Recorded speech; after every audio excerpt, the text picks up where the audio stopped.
All right. So, bit of a scene set here. You're the reigning world champ. You've just finished a respectable third at the opening event of the season on the Gold Coast, which Owen won.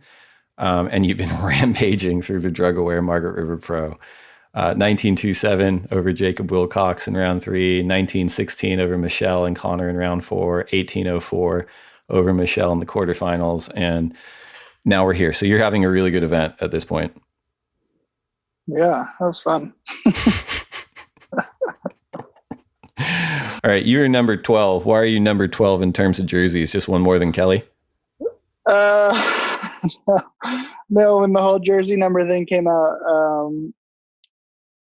I think I looked up sports jerseys numbers and just picked one. 12 is a good number. Tom Brady had 12. Oh, there's brother in the white jersey. There he is. Pretty good. I don't think anyone else has ever rocked an all white jersey except for Kelly in France in 2005 when he was the white knight to Andy's black knight. Yeah. Who aside from brother on tour is going to run the next white jersey or white wetsuit? I don't know, brother. I think brother's going to run it through his career. It's not going to be Kelly's anymore. It's going to be brother's thing. I like it.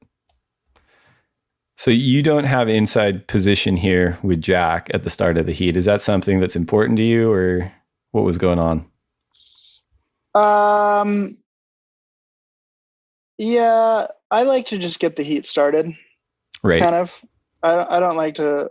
I don't know. It depends. Every heat changes a little bit. It depends on the waves, the conditions, and where you're at. But for the most part, days like this, the waves are pumping. There's a lot of waves coming through, so better off just getting the heat started and getting things rolling, because then you jump into that priority and feels like you're bound to get on a good wave. Yeah. And Jack, it seems like he was always a better surfer than his ranking reflected. I think he's a little bit more consistent now, but a two-time world junior champion, he's got a lot of weapons. What are your thoughts on Freestone? Jack is an amazing surfer, and he's a really good free surfer too. Like, he can do pretty much everything anyone else can. Huge airs, he rips small waves, and he's had some really good heats too where he's been ripping. And so it's really hard to tie it all together. Like I said, I feel like it takes a couple of years to find your rhythm on the tour and find like kind of your process of the way you want to go about it. And you guys both ride for Pyzel surfboards now. Do you like having guys like Jack and high profile surfers on the team, or do you worry that his boards are getting a little more attention?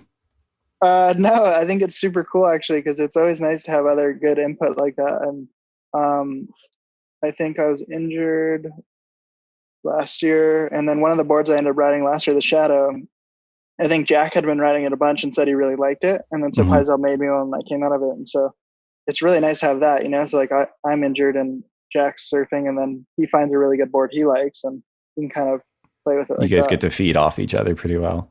Yeah. And here's this must have been the 2016 final between you and him. As you said, he's had some pretty good heats. He had a good run at this event. Yes, this event. Yeah, it was a really hard event to surf because the waves were chunky. It was closing out, and I was pretty nervous going into it because, like that right there, Jack's really good at airs, and that's pretty much what it was made for. If you're going to do airs, you're probably going to win the heat. So it was nerve-wracking going into it against him. And your first 4 wins on tour were actually all in beach breaks. You had the 2 wins in Rio, 2012, 2016, and then Hossegor in 2014. Oh, Astrodeck, core score. And then Peniche as well. So you were really quite good in beach breaks. I mean, early on, that looked like it was a more comfortable space for you. Yeah, and I think being comfortable in beach breaks just comes from growing up here in Hawaii. I feel like a lot of the waves kind of have that beach break feel to them, where it's kind of peaking, it's unpredictable, you're going left, you're going right. Even pipe has that, it has that feel a lot of the time to it, where it's like kind of a beach break on reef. And so just growing up here with that power and learning where to get out and how to get out quicker and what waves look good, I guess I think it just comes with growing up here. Yeah. So we're at the 27.5 minute mark, no waves ridden. How do you kind of identify which waves you want on a morning like this out at main break? Well, I think you're pretty much just looking for those really nice open face rights.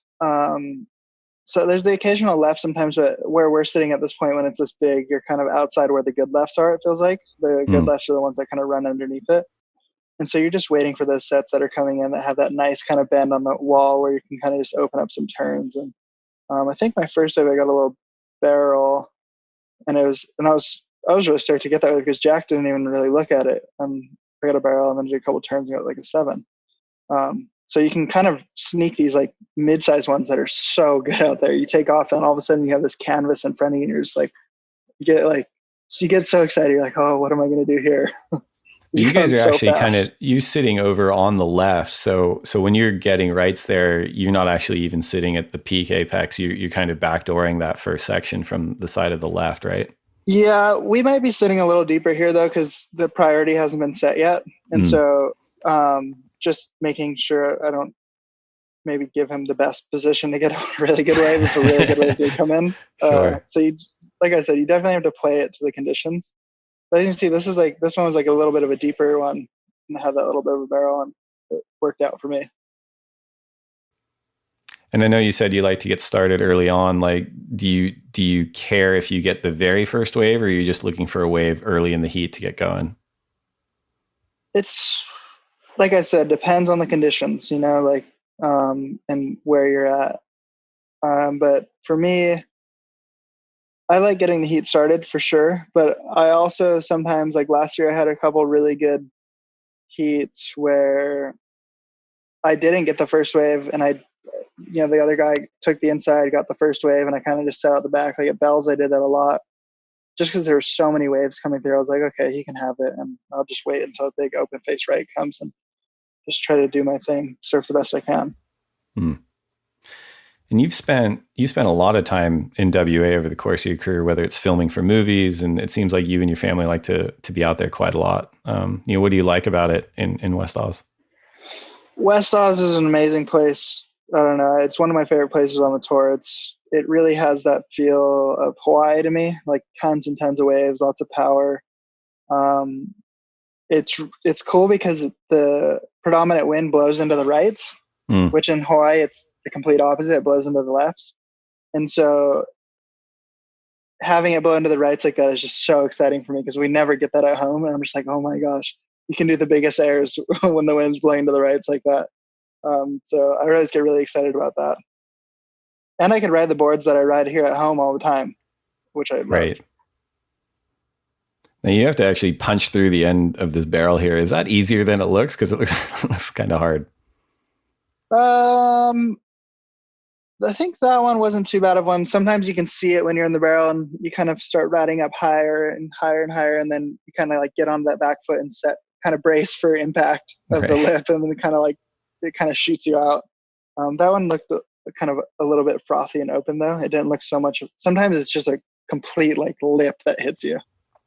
This podcast isn't actually for other people. This is just like a personal tutorial for me getting better. So that's why it's just a clever ruse. Perfect. Do you ever think about sharks out there? Definitely. I mean, I feel like that's all people talk about when you're there. So it's hard not to like it hits two of over there. It's really hard not to think about. Yeah, so definitely think about the sharks. But when it's blue and sunny like this, you're not thinking about it at all. Fair. I think the next heat, Felipe and Kolohe were in the next heat, I think.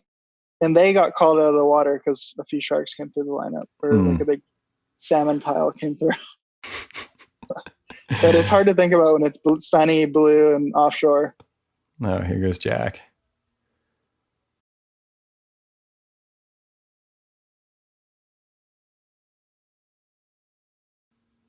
Now, what size board were you riding?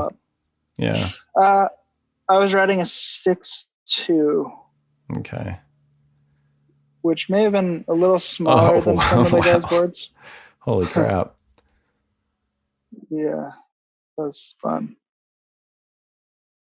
Yeah, a little smaller than some of the other guys' boards. Right.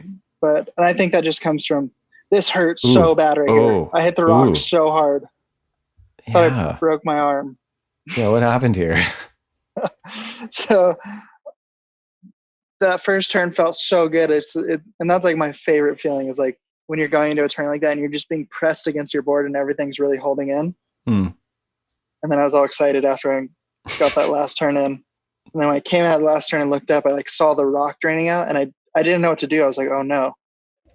I had like two thoughts. One was to like try to like kind of like jump up onto it or just jump in front of it.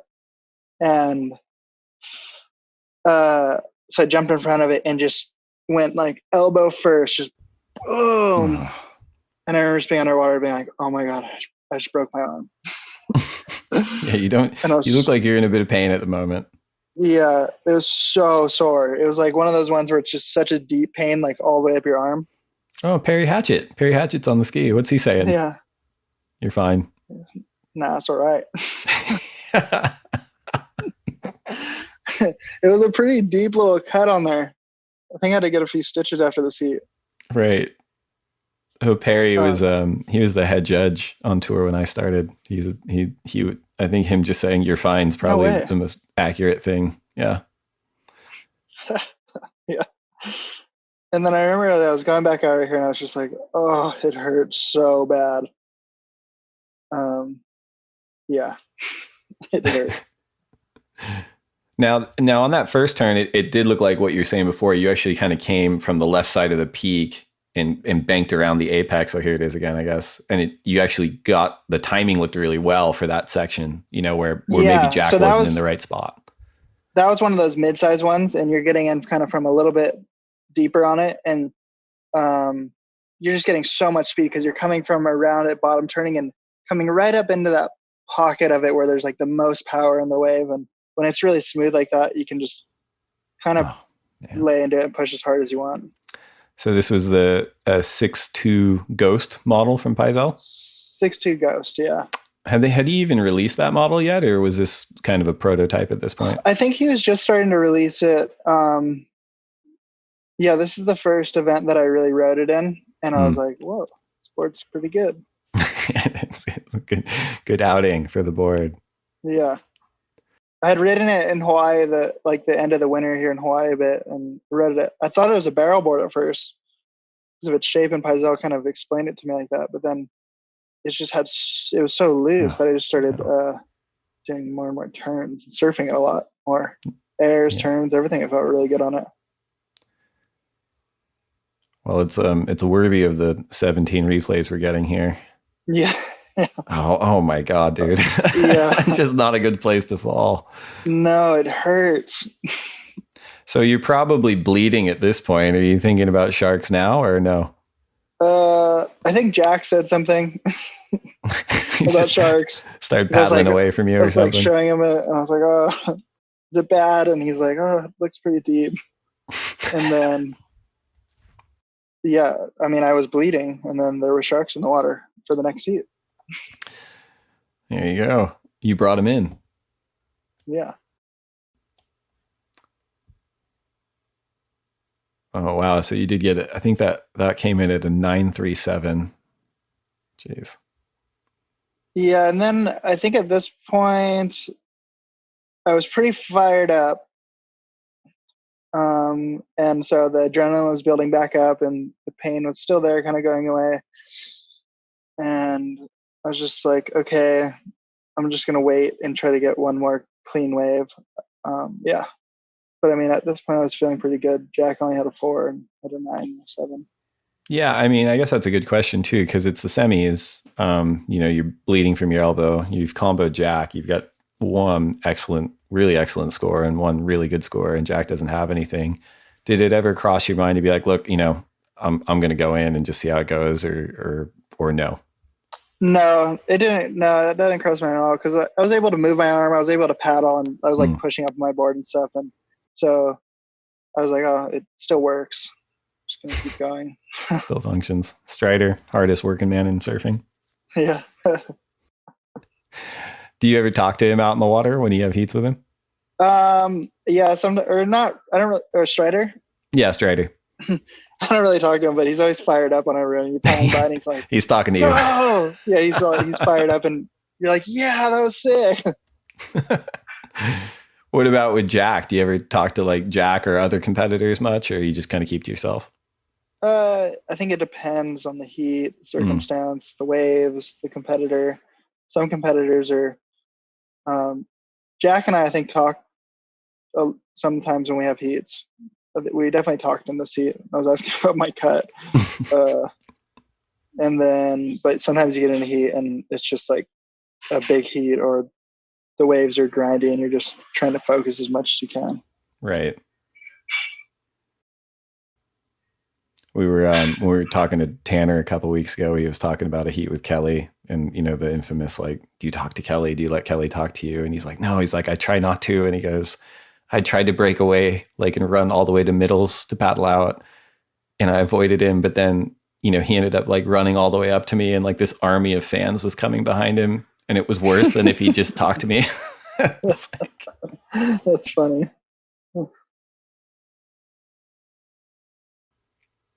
How big a board do you think Jack's on there? It looks a little bit bigger than you, 6'2", because he's a pretty big guy too. Yeah, Jack's tall. Hard to say, 6'4" maybe. Yeah, which would have been a good size board for out there that day. I think a lot of guys would have been riding from 6'3", 6'4s. Right. And how many boards would you bring to like an event like this, like to pick from, like 5, 12, 20? We usually travel with 14 boards. So like we have these board bags that hold 7 boards each. Yep. And so we travel with 2 of those. And it's hard because like Margaret's can be pretty small and it can be really big. So you're kind of traveling with a pretty wide range of a quiver. And then you're also traveling with boards that you're like, all right, I'm only going to free surf on these boards because, you know, like when you have a really good board, like the board I had in this event, I'm only riding in the heats. I'm not riding in any of the free surfs or anything like that. Right. And do you ever bring like a board that you would never even consider riding in competition, like a little fish or a quad or anything that's not the same thing that you'd be training off of? Sometimes or a lot of the time I don't normally because we just have so many boards already. Yeah. And if I'm surfing, I'm usually trying to kind of either I'll bring a smaller epoxy board because that feels like something we're always trying to work on to get better. Right. But that still has that competition kind of like intent towards it. You're going surfing and you're like, okay, this board feels pretty good with these fins. Like, and it's fun. They're fun to ride. But that's probably like for the most part. That seems pretty consistent between a lot of the guys up at the top. Like they just go, look, I like riding those boards, but like I just need to stay as sharp as I can on my go-to equipment or whatever's close. And we got Ross on camera now. Yeah, he's your coach. He looks a little concerned. What do you think he's saying? I don't know. Yeah, I think he was pretty fired up this event. I think he was stoked. When and why did you start working with Ross as your coach? So that was kind of in that end of 2015 year. I was like, okay, I'm going to start taking this seriously. And then I actually started working with Bede first. And that was like the first time I've worked with like a coach person like that. And Bede helped me a ton. I worked with him for the first three events, I think. And just snapper and all those waves. And then in Fiji also. And then that kind of like changed my mind to like, okay, like I want to get someone, you know, Ross popped into my mind because he lives in Hawaii right down the road. I've grown up with him. He's got such a good mind about competitive surfing and technique and stuff like that. And so kind of just slowly started working with him in Hawaii. And then this year on the road. Do you think that your actual surfing changed after you started working with him, or was it more a competitive approach and stuff like that? It was little things, you know, and it was things that I saw in my own surfing that I was like, okay, I see that I need to focus on this here, you know, like, and, you know, I think one of the biggest things that I had to work on was the in-between surfing. I spent my whole life taking off on a wave and going as fast as I could to get from point A to point B on the end, you know, rather than figuring out what's in the middle there. I just would pump and try to go do something big. So we really worked a lot on the in-between surfing and finding boards that hold speed through that in between surfing. And so, yeah. Hmm. When we were talking to Trav Foray a couple weeks ago, I rewatched Dear Suburbia, and that kind of had a young John Florence in there. I think it must have been right around that time, 2010, 2011. In Japan, I think you went to the Caribbean with Chippa. It's kind of some of those movies you were talking about before. It's interesting to watch, like kind of what you're saying, where you were focused on like big maneuvers and big sections, and a lot of the in-between stuff wasn't shown, that's for sure. But I guess you don't really show it in surf movies that much. But yeah, it looked like you're definitely focused on hunting big sections. Yeah, and I think that just comes from that environment. When you're in that environment, you're thinking of movie clips, and you're like, well, I got to do a big air, or it's got to be a big turn, or a big barrel, or whatever it is, and whatever waves you're getting. And so you're just thinking about the biggest maneuver you can do on that wave, and the whole rest of the wave just becomes set up for that maneuver. What are when you're out there in West Oz? I know Main Break's one of the primary spots that we compete at is the box and North Point, but are there other spots out there that you like to focus on from a free surfing perspective? I think it depends on the year. Some years we have a lot of off days and we get to kind of drive around and surf other little waves. But for the most part, when you're showing up at an event and the event's kind of running consistently, a lot of your focus goes into just getting your timing right out there. You haven't been there for a year, so you're dialing in your equipment, your fins, kind of everything, and just using your energy for those free surf sessions at those waves that you're going to be surfing. Yeah, because it seems like a lot of guys too, they try to use that time to get photos or video clips, and they'll go to cobbles or Bujadup or where, like other spots around there that are maybe, as you said, they're easier to do kind of just one big maneuver and get the clip that they need or the photo or something like that. Yeah, and those waves, and I love those waves. They're so much fun, so good for airs. But it's like I said, it depends on the year. Some years we have a few lay days, and you feel like, okay, I've got all my stuff dialed. I kind of know what I want to do in the event, and so then you kind of have that freedom to go have that session where you're just pumping down the line and doing airs. Yeah. His brother again, good American boy, the facial hair and the white wetsuit. Yeah, brother's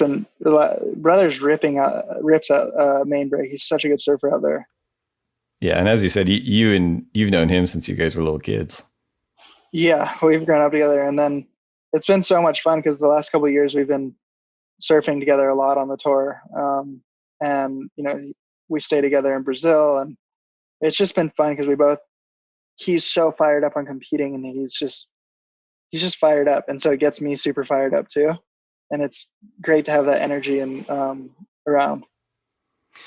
That's interesting. You guys stay together in Brazil, but nowhere else. Yeah, for Brazil, we just rent this big house together, and it's pretty fun. We have surf out front, and I think we were planning on France, but the last 2 years I've only surfed half the year. Right. All right. So we're at the 7-minute mark. I guess you have priority. Okay. Oh, I like this wave. This wave, when I was taking off, I was super excited. Like, forgot about my arm. I was like, oh my gosh, look at this wall. Oh, wow. What about that wave when you were taking off made you excited? There's just a certain angle and wall to it that you see when you're taking off, and you're just the size of the wave. You just know you're going to be going really fast. Oh, Jack got a good one too. Oh, that was cool. That was a good barrel. And when you have a board that you're that confident in, and you can go that fast on, you're just like, oh my gosh, like I can't wait. Oh, that end section's so scary. Jeez. But yeah, we have a wave here in Hawaii that's kind of similar to Main Break in a way on the rights, and same thing that that one comes and you take off on it, and you're just like, you're going down and you're just looking at the wall like, oh, here we go. Like, and you just know the angle and the steepness of it and like everything you want to do going into that. Well, I was going to ask you, I guess if you don't want to name it, you don't have to, but there are obviously waves on the North Shore that feel like they've prepped you for surfing these kind of conditions out at Main Break. Yes, for sure. No, I don't want to name it, but there's been a couple waves, Sunset, Haleiwa, all these waves kind of have that similar big open face. and where you're just going as fast as you can go and turning, essentially. Right. Oof. So compared to the other 9 you got earlier, I mean, you had huge opening maneuvers on both waves. Which turn do you, from your perspective, do you think was better on that opening maneuver? This one I really liked. For me, it was a lot of fun because I kind of like right here, I follow through with it a little more, rather where the other one was more of a layback kind of type thing. Right. I don't know, when you follow through like that, you can feel it as that top corner of it feels really, really good. I don't know. It's hard to say. The layback one felt really good too. They both looked really good. And when you come out of a turn like that and you're in a competitive situation, you're like, I need a score. Like, I mean, there probably have been years where that turn alone's like an 8.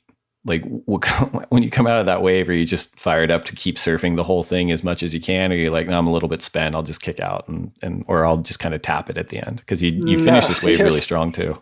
You're fired up. You're like, you're going on all cylinders. Like, oh my gosh, like I'm just gonna keep surfing this way the best I can. They used to put the flags with the scoring. I always like that, to see who was scoring who what. Like, I think we'll try to bring that back. Oh yeah, that was kind of sick. I like that. I think the judges were getting death threats, so we kind of just. Oh no. Yeah, I always crack up when there's like conspiracy theories about like, oh, he beat that guy by like 100th of a point, and the judges just screwed him on purpose. I'm like, I really love the judges, but like. Those guys can't decide on where to go to dinner, let alone work out arithmetic like that in like 10 seconds. Yeah. So they just throw the score they know is right in their heart, kind of thing. Yeah, for sure. It's a hard thing judging surfing, because everyone has such different styles. Everyone's riding completely different equipment. The waves are different. Every wave is completely different. So, I mean, they do a really good job for what they're dealt with, the job they're dealt with. I think it's probably the most like passionately followed, subjectively scored sport on the planet, like year in and year out. I know there's like Olympic sports and stuff, but there's just so many events and there's so many people that watch it. This is a pretty hard gig. It's a hard gig. So there's three minutes and change left. You've got a 19.27 out of 20. What are you doing out there? Just chumming the water? Are you just hanging out? Like, I mean, Jack's not getting 2 scores. I think we're talking here, maybe. I don't know. I don't know. When you have a heat like that, you're fired up. But at the same time, like, when you're competing from the beginning to the end. And I'm not going to leave any opportunity there for that, like I'm still going to surf this heat to the end. And so, yeah. And based on the just track of 9s you put before this heat, during this heat, and in the final, where does this event kind of rate for you in terms of overall performance? Was it your best event ever? Is it in the top 5? Like, explain that one for us. It was definitely one of my best events ever, because it's one of my best events ever because of the mindset I think I was in. And for me, that's so important. And like I was saying before, it's like, it's become my kind of like it's become what I'm chasing in the competitive kind of platform, is this mindset of it. And this event, I was really able to tune into that and be like, kind of have the competitive edge, but also let go and just surf the best I can surf. If that makes sense. I don't know. Yeah, for sure. I think it's what we were talking about before too. Yeah. Where it's like, you're looking to surf as best as you can in those conditions, in that time frame, in the live arena with real stakes. Yeah, and so it's really hard that's really hard to do, is to be able to let go and just be able to surf the way you want to surf the heat, the best you can surf it, because there's so many little things in your mind. There's so much going on. Like, you don't want to lose. You only have 5 minutes left. Whatever, you didn't get the first wave. I don't know, but when you can really tune into that and you don't care about that, you're just like, okay, whatever wave comes to me, I'm just going to surf my absolute best on this wave. And so, yeah, trying to kind of always create that mindset for heats And that's what's fun for competition for me. For sure. So, at this point, are you feeling more or less untouchable? You got your title, you're combined with the ability to kind of outperform the field by such a radical margin, and equipment that even the world's best surfers are looking at and going like, that looks like the best board I've ever seen. Like, is this the most confident that you'd been up until this point in terms of being a professional surfer? For sure. Yeah, definitely. It was like, this year I felt so good through the year, and I felt like that was, everything clicked in for me. Like the year before, I was just so focused on the process, and it was like, felt more grindy in a sense.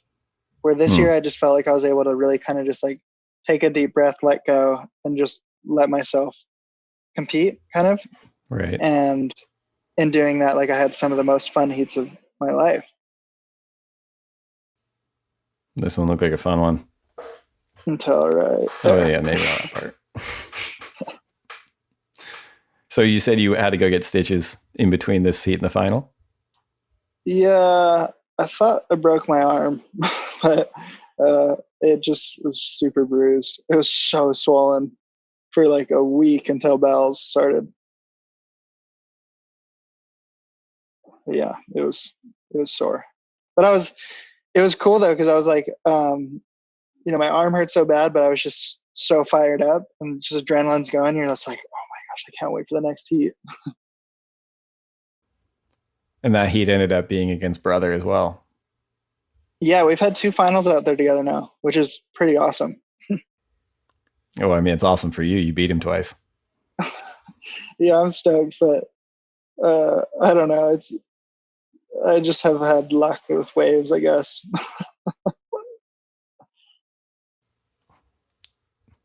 Now you look pumped.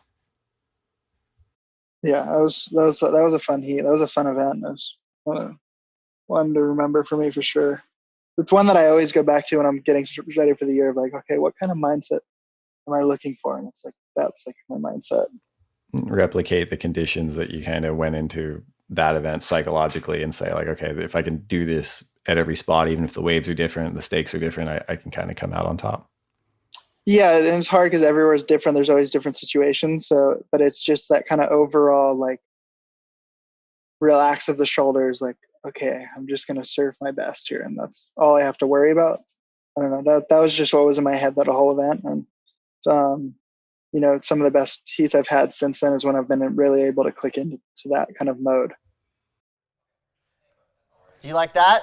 Well, if so, subscribe over there and then watch more videos over there. And then tell us your favorite videos down there. It's a 3-step process. Do them all now.